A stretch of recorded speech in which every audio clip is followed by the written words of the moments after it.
মাগুরা জেলা ফুটবল একাদশ 2, ফরিদপুর জেলা ফুটবল একাদশ 0।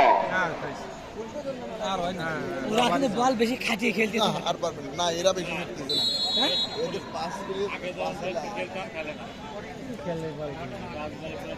খেলার ফলাফল মাগুরা জেলা ফুটবল একাদশ 2, ফরিদপুর জেলা ফুটবল একাদশ 0।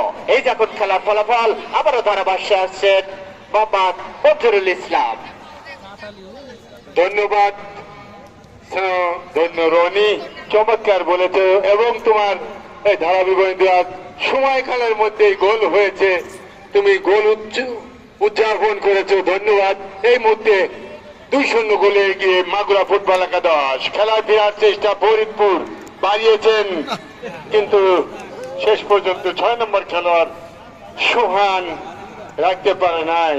আবারও সোহানকে উদ্দেশ্য করে দেওয়া হয়েছে, দুজন খেলোয়াড় ক্লিয়ার করে দিয়েছেন, কোনো বিপদ নয়।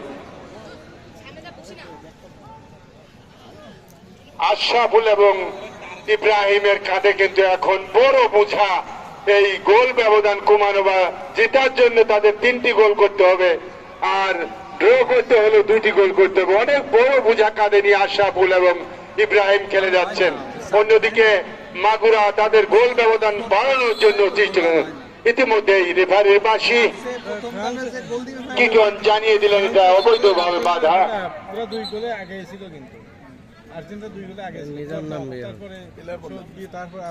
ভালো একটা জায়গা থেকে ফ্রি কিক নেবেন।